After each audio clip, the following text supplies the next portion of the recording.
Je vous remercie à tous d'être ici pour la finale du concours Unchain the Law, ce type d'événement qui permet de participer à la démocratisation des cryptoactifs, des NFT et de la blockchain.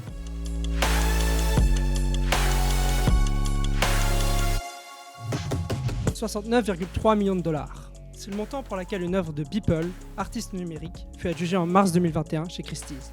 Comment un artiste jusqu'alors méconnu du grand public et qui ne vivait pas de son art est devenu en l'espace de quelques jours le 3e artiste contemporain le plus cher de l'histoire? La réponse, vous y attendez, elle tient en 3 lettres.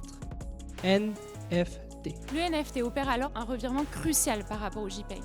Il introduit sur le web la notion de propriété d'un fichier numérique. Mesdames, messieurs, chers jurys, ceci est une révolution.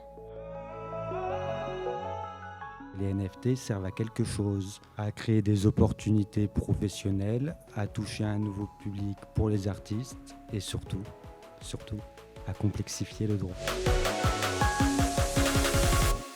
Si l'œuvre d'art relève du fond, le titre de propriété, la certification numérique relève de la forme. L'œuvre d'art n'a de sens que lorsqu'elle est protégée par un marqueur d'authenticité.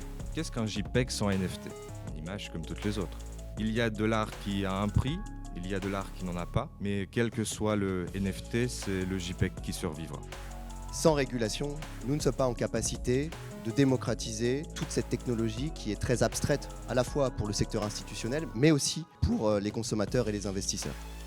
Ce concours, il m'a permis de me confronter une bonne fois pour toutes à la problématique des NFT. Dans un premier temps, par une phase qui était donc un cas pratique, donc avec des questions assez techniques. Puis dans un second temps, avec la phase d'éloquence, qui là, ça m'a permis de me poser des questions un peu plus larges, peut-être un peu plus philosophiques sur le sujet et sur ma vision des NFT. Le jury attend une compétence juridique, mais ce n'est pas tout, puisqu'à la finale, il faut savoir être éloquent, il faut savoir persuader, il faut savoir convaincre. N'hésitez pas à vous inscrire, à vous lancer dedans, ne pas douter de vous. On a été très agréablement surpris par la qualité des interventions de chacun des finalistes. Les cas pratiques écrits étaient déjà très bons, alors même que les sujets étaient très techniques, que ce soit en régulatory ou en fiscal. Ce soir, les finalistes ont pu démontrer leur qualité oratoire, on n'a vraiment pas été déçus et je pense que tout le monde était très content, autant de la forme que du fond. Chacun a pu présenter une vision différente, c'était très intéressant.